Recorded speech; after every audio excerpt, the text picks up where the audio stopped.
Good morning.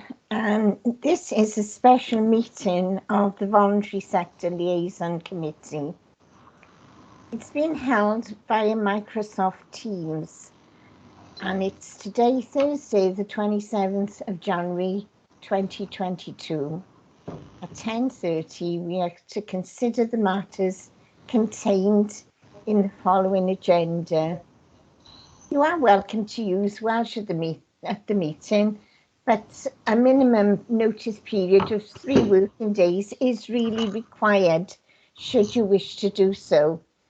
This meeting will be recorded and made available to view at the Council's website, except for discussions involving confidential or exempt items.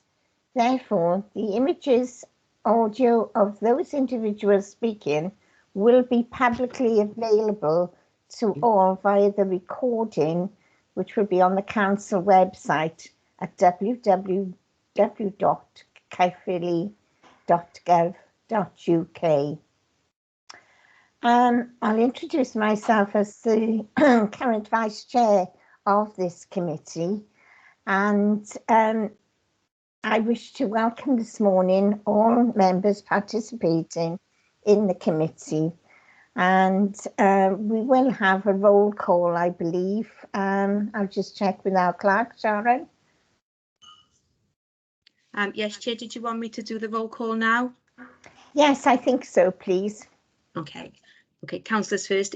When I call your name or organisation, could you just indicate you're present, please? Councillor Bevan. Councillor Collis. Present. Councillor Cook.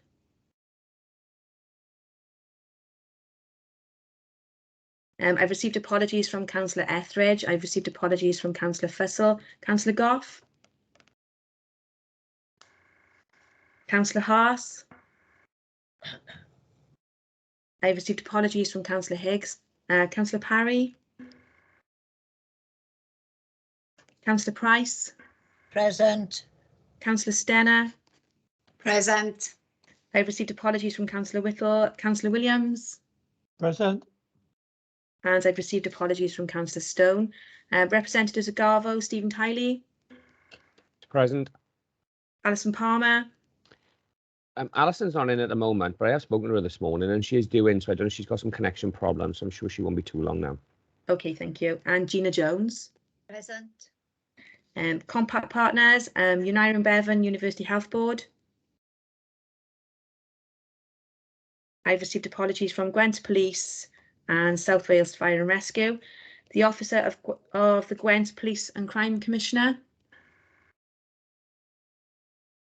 Caerphilly Business Forum. Town and Community Council's representative.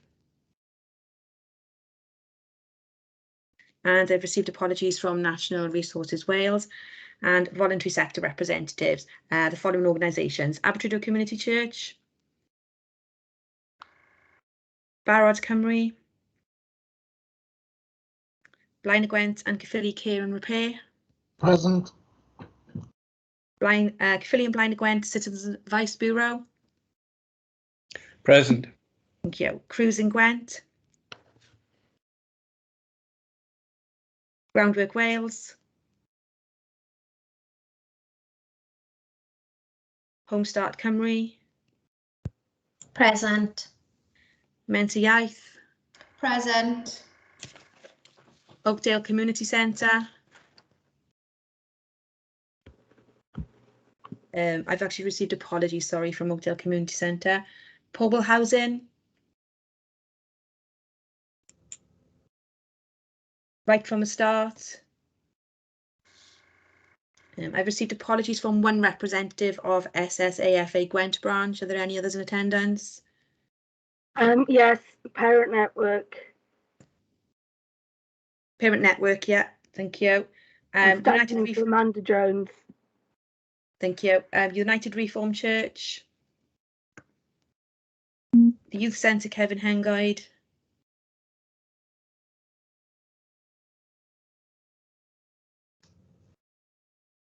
Right, believe you're present. Judith And- is here. The microphone is off. Yeah, that's fine if Martha is present. And Vanguard Caerphilly. Apologies. Sorry. Are there any other organisations I haven't called? No, thank you. That concludes the attendance. Sharon, I think you have a representative from Gwent Police who's arrived. Leisha Thompson. Is that right? Yes, good morning, Chair. Morning. I've been asked to stand in by Chief Inspector Amanda Thomas, just if there's any information or actions to pass back to herself. Thank you. I've noted that on the attendance sheet. Thank you. Thank you very much, Sharon. We're looking at the agenda now, and the first item is following the retirement of the previous Vice Chair. We have, the previous Chair of this committee. It's our duty to appoint a fresh Chair, which this time comes from the Voluntary Sector Liaison Committee. So we're looking for nominations for that post, please.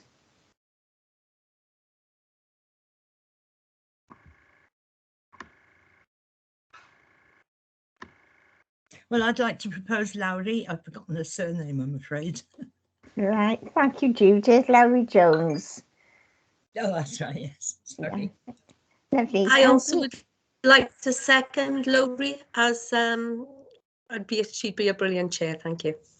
That's lovely. Thank you, Teresa. I think we may have lost connection during the roll call, so we're glad we've got you on board, and Sharon will make a note that you're here with us now. Thank you very much, Liz. Thank you. Right. Lowry Jones, may I ask you, would you be prepared to take on this role as chairman? Yes, I'm happy to accept. Thank you very much, Lowry. The next item is to receive apologies, which have been agreed. And the third item. I'm sorry to interrupt. Could you just take a vote, please, on the appointment of the chair?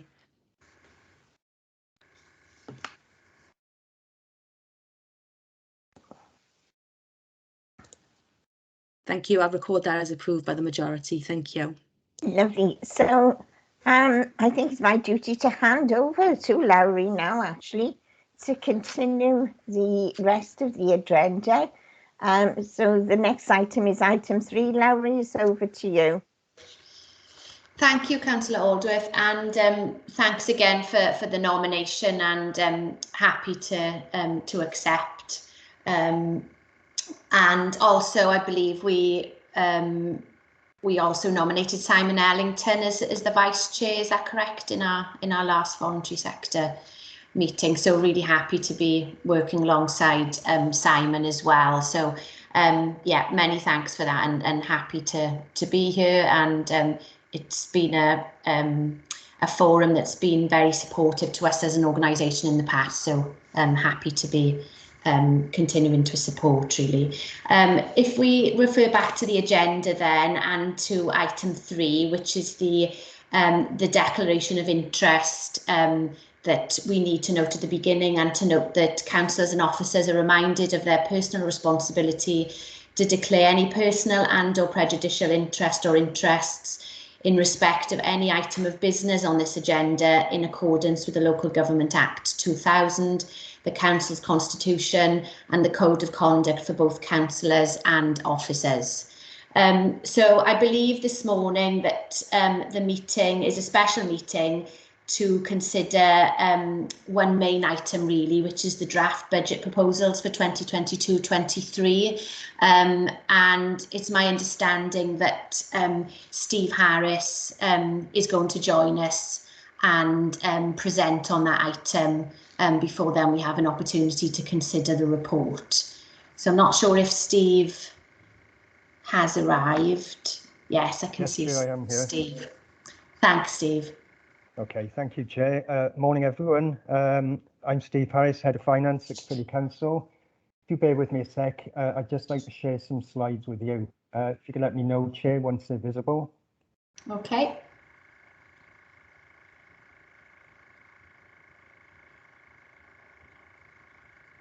Yeah, we can see that now. Okay, so I thought it'd be useful if I just picked out some of the headlines in the budget report, because it's obviously quite detailed, and then open up for questions afterwards. We normally get details of our provisional budget settlements in October every year. However, in the last 2 years, we haven't received any details until late in December. And in fact, for 22-23, we didn't receive the details from Welsh Government until the 21st of December. Now, that clearly doesn't give us much time in terms of planning our budget, because we have to turn that around effectively over the Christmas period and present draft budget proposals to the Council's Cabinet on the 19th of January. However, it is good news. There's a 9.4% increase in core funding for local authorities on an all-Wales basis. Not every authority will have that level of increase because there are a range of data sets that determine the allocation to each authority. And for Caerphilly, that's been confirmed at 8.5% for 22-23, which will be a cash uplift in our core funding of £25.1 million, which of course is very welcomed. There's a key element of the settlement relating to the real living wage. There is an expectation that we ensure that care workers are paid the real living wage. And that's not just for care workers employed directly by the authority, but it's also for the independent sector where we commission care services. So over the coming months, we will need to do an open book exercise with the independent sector to determine exactly what they pay currently and to passport that funding onto those providers so it can find its way into the pay packets of the care workers. Helpfully as well within the settlement, we have been given some indicative uplift figures for the following 2 years, 23-24 and 24-25. And again, these are on an all Wales basis, but they do give us an indication of what our level of funding might be. And that further uplift of 3.5% for 24-25, and then a 2.4% uplift the following year. That's much lower than the 8.5% increase currently, but the Minister did indicate that the settlement would be front-loaded in year one, mainly because obviously we still have many issues to deal with in relation to the ongoing pandemic. So picking out some of the headlines in the draft budget proposals that were presented to Cabinet on the 19th of January. One of the key messages, I think, is whilst the 25.1 million uplift is really welcomed, about 17.3 million of that will be needed to fund inescapable inflationary pressures, and I'll come on to that in a bit more detail in a moment. However, based on council tax being increased by 2.5%, there will be no cuts in next year's budget, and there will be around £10 million available for investment in key service areas. And I've just picked some of those out. That will be 6.2 million for social services. That will be to fund the real living wage commitment that I've already mentioned, and also to fund underlying increases in demand in both adult services and children's services. The budget proposals will ensure that school budgets are protected, and there will be a small amount of growth in some areas for schools as well. We're also proposing to set aside £250,000 in the budget to support apprenticeships across the council. And there'll also be additional staffing in public protection services to increase capacity in key teams such as trading standards, enforcement and environmental health. And we're also looking at additional investment in the community safety warden service, the flood prevention team, and in the council's business enterprise and renewal team. So just to pick out some of these key budget pressures, these are in respect of general fund services, so these figures don't include the schools. We are anticipating a lot of pressure on pay budgets next year. Obviously, we know that inflation is very high at the moment. So we're allowing for a 3% increase in pay from April 2022. Now, obviously, it will take some time to determine what that pay award will actually be. So those budgets are normally held centrally, and then once pay awards are agreed, we allocate them into service budgets. You'll be aware that linked to the social care levy in England, the UK government did announce a 1.25% increase in national insurance contributions from April 22. Unfortunately, that applies in Wales as well. for both employers and employees. And the cost of that is around 1.273 million for our general fund services. We're also looking at a further increase in employer pension contributions. Every 3 years, the pension fund is reviewed by an independent actuary, and that actuary makes recommendations in terms of what increases may be required. We did have a freeze in contributions for 2021 and 21-22, but the actuary has indicated that we need to increase the contribution by 1% from 22-23. We have factored in some additional funding to meet the real living wage commitments for staff employed by the council. And you'll see there's a fairly significant figure there in relation to non-pay inflation. We're putting 4% into the budget for next year. And the reason for that, you'll all be aware that non-pay inflation is on an upward trend at the moment. In fact, the latest figures for the 12 months to December 21 show an increase of 5.4%, but there is an expectation that we will see that start to reduce in due course. So at the moment, we're providing 4% in the budget proposals for next year. And likewise, we assume that there will be a similar increase then on our charges. So we do offset that by around 600k. And the transfer in is just a technical adjustment. That's some money that's coming into the settlement that will be passported to the relevant service area. But as you can see, not including schools, there are budgetary pressures there of around £12.5 million. I won't go through all the detail. This is for schools, but it's the same issues: pay pressures, obviously NI increases and non-pay. And you can see there's around £5.8 million there that we will be passporting to schools to ensure that they can meet all those cost pressures. In terms of council tax, you'll see from the report that there is a proposed increase of 2.5%. And this will increase the Caerphilly CVC Band D precept from £1,230.57 to £1,261.33. That's an annual increase of £30.76, or a weekly increase of 59p. It's worth noting that many households within the county borough would not pay at that level, because 60,851, or 75.91% of households in the county borough are in bands A to C, so would pay a lower council tax. Furthermore, 16,300 households, or 20.34% of all households, do receive support with their council tax payments through the council tax reduction scheme. And there are just over 9,000 households that do receive a 100% reduction in their council tax payments.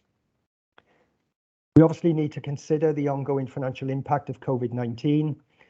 All local authorities in Wales have received substantial funding during 2021 and 21-22 from Welsh Government through the COVID-19 Hardship Fund.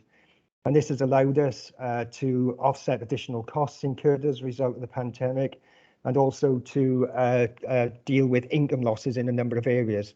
And to give you an idea of the scale of that, in 2021 alone, just in Caerphilly, we had around £30 million through that hardship fund. Importantly, this fund will cease on the 31st of March, and the expectation is that any ongoing financial pressures linked to the pandemic will now need to be met from the increase in the financial settlement. There is an ongoing financial uncertainty. The council does have a COVID reserve that was set up to meet any unfunded costs arising from the pandemic, and in the report we're recommending that for next year we top that reserve up to £5 million. But important to stress, that is one-off money, and of course once it's gone, it's gone. Just focusing now on the longer term picture, we have updated our medium-term financial plan based on the indicative funding allocations that were in the settlement that I mentioned earlier.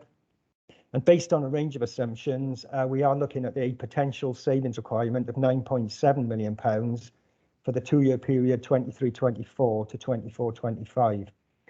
We will be doing a lot more work on our medium-term financial plan over the coming months, and we will take a further report to the Council's Cabinet in the autumn, which will provide an updated position and also details of how we propose to close the financial gap.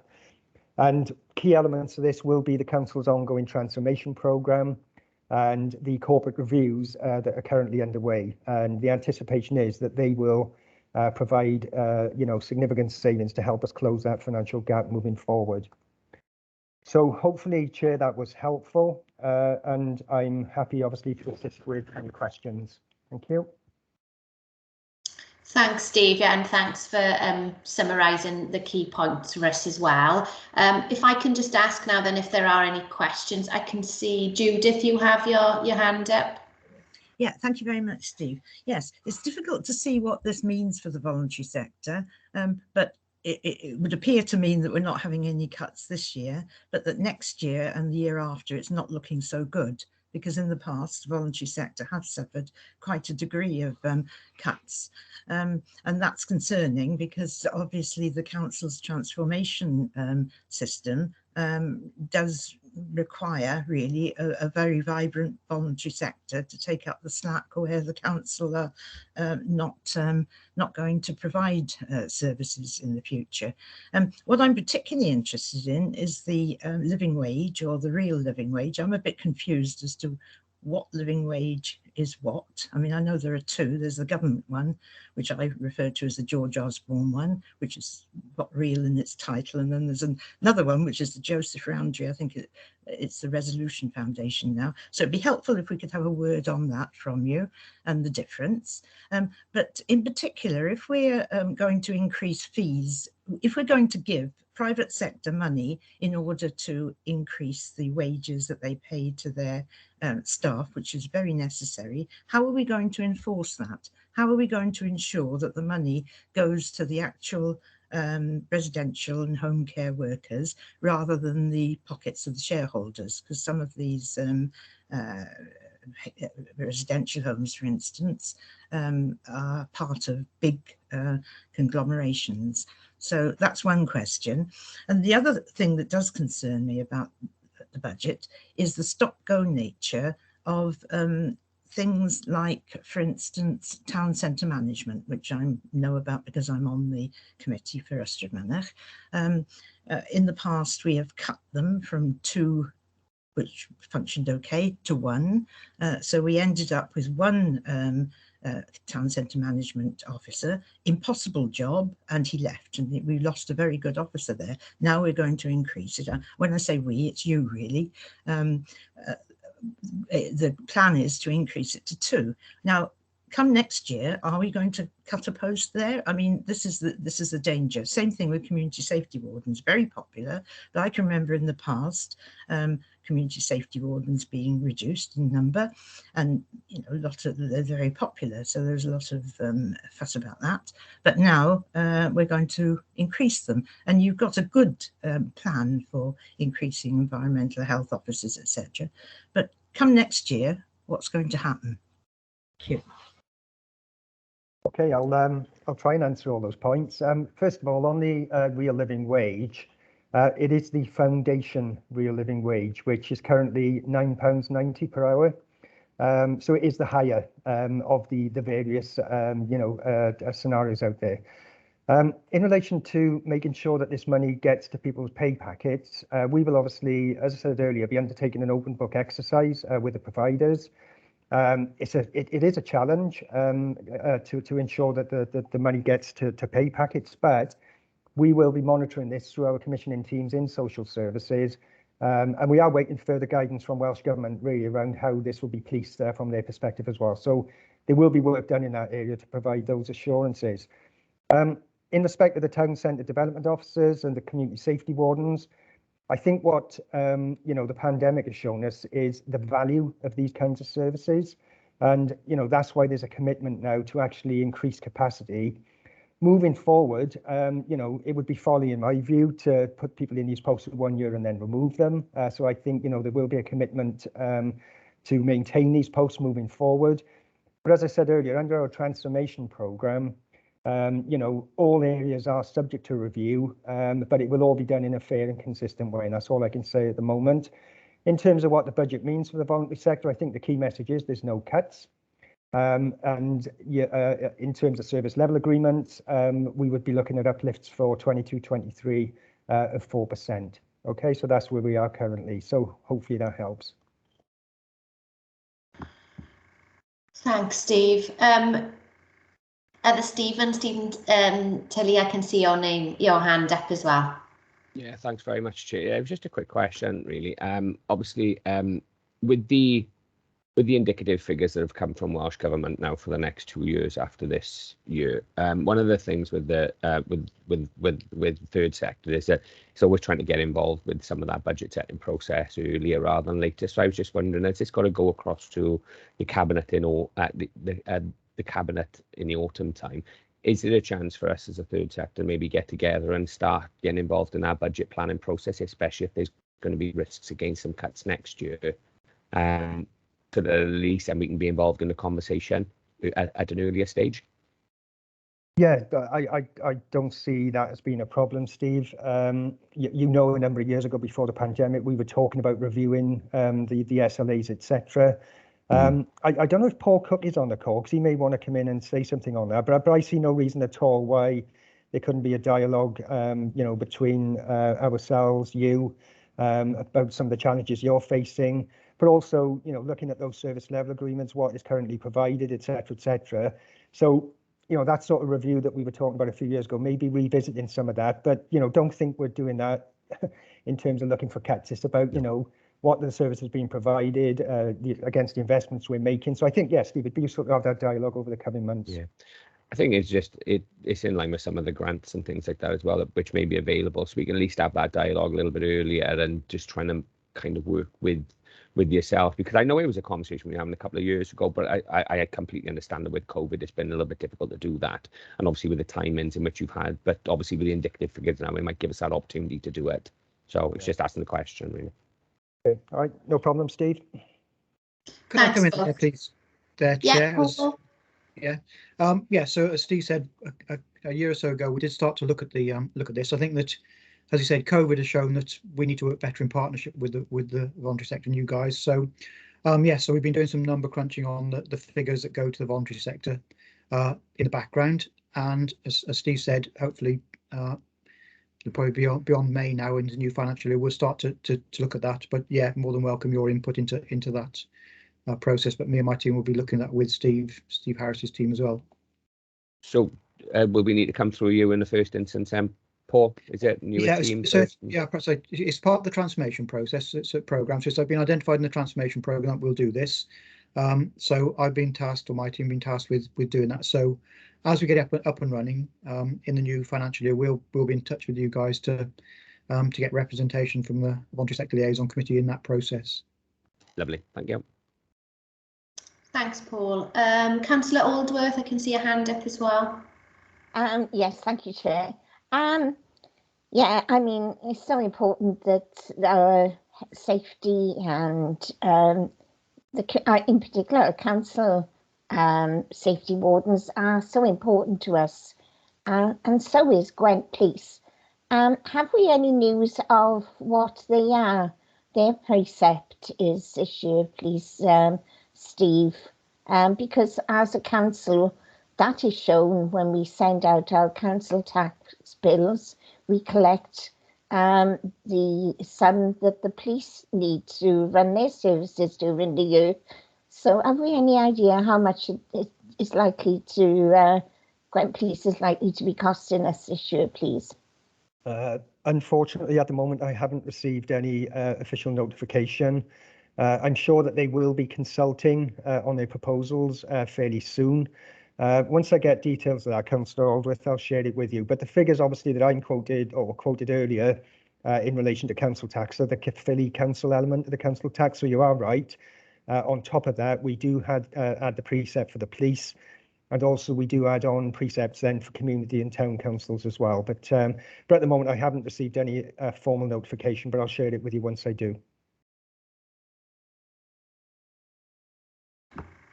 Thank you. Thank you both. Judith, you have your hand up.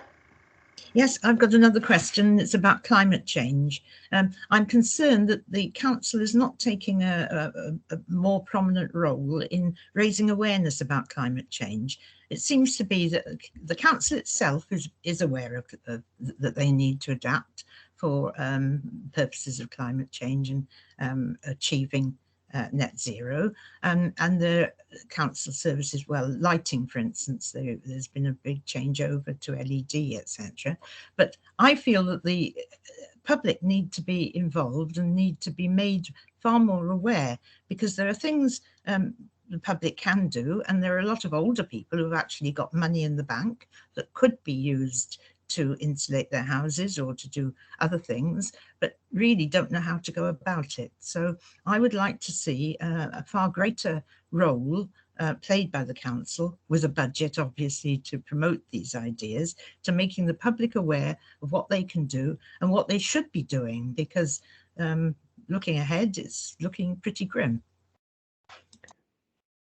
I'll just make some broad comments on that. I mean, the council has approved a decarbonisation strategy. We've also set aside £500,000 in our reserves purely to drive that strategy forward. You might have seen in the budget proposals as well, we are looking to appoint a lead officer on decarbonisation. So we are taking this seriously. But, you know, your comments, Judith, will be captured in the minutes of today's meeting, and they will be shared with Cabinet, obviously, when they consider their final budget proposals. But I just wanted to point out there is a strategy, and some funding has already been set aside to support delivery of that. Thanks, Steve. Is the strategy on the website? I'm sure we can get that to you. Paul, you probably know more on that than me, I would guess, if you'd like to come in. Yeah, the strategy and the action plan are both on the website, but I can send it directly to you, Judith, if you wanted, so you have a copy of that. Thank you very much. It's on the website. Thanks. Thanks, Paul. Are there any other questions or queries or any feedback that anyone would like to make at this point?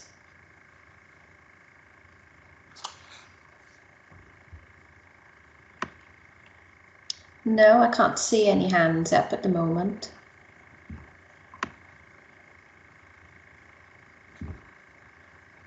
No. Okay.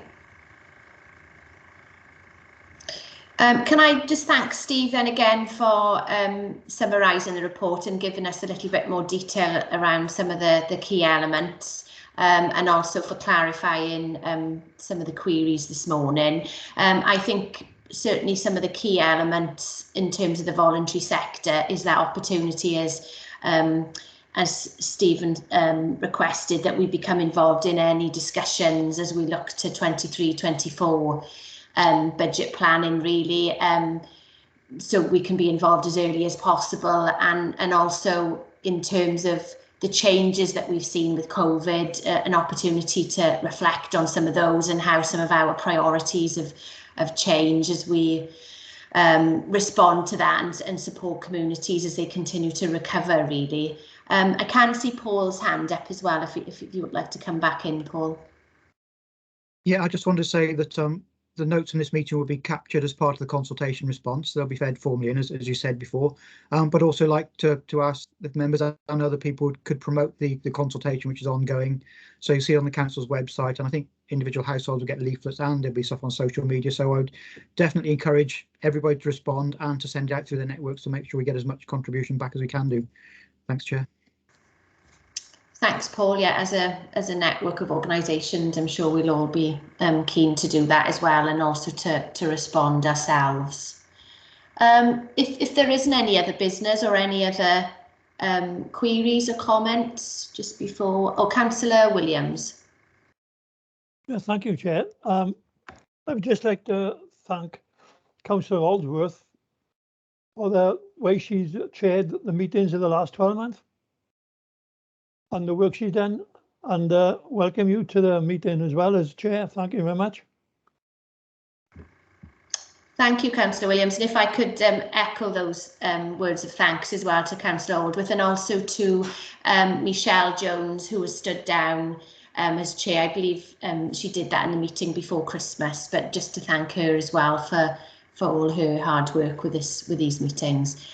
Judith? Yeah, sorry, I forgot to draw people's attention. Those people, members of the voluntary sector who run community halls and sporting organisations, I wanted to draw their attention to a further COVID-19 non-domestic rates grant of, could be £2,000 or it could be more, which is currently available. And you have to contact the rates department, or I think there is an email going round from the community centres management person, Kevin Lodge. So, you know, don't lose out on your 2,000 if you're entitled to it. And the closing date is mid-February. Thank you, Judith. Steve, did you want to come back in? Yeah, I just wanted to pick up on what Judith just said. The closing date for that grant is the 14th of February. And there are details available on the council's website as well. So, so if you look on the website, there's full information there on how to apply. Thanks, Steve. So if there isn't anything else, any other comments or queries, if I can draw the meeting to a close. Diolch yn fawr I bawb am fod gyda ni bore yma. Many thanks to you all for joining us this morning, and look forward to seeing you all at the next full meeting. And just to note, as Paul emphasised, if we can all feed into the consultation and ensure all our networks are supported to do that as well.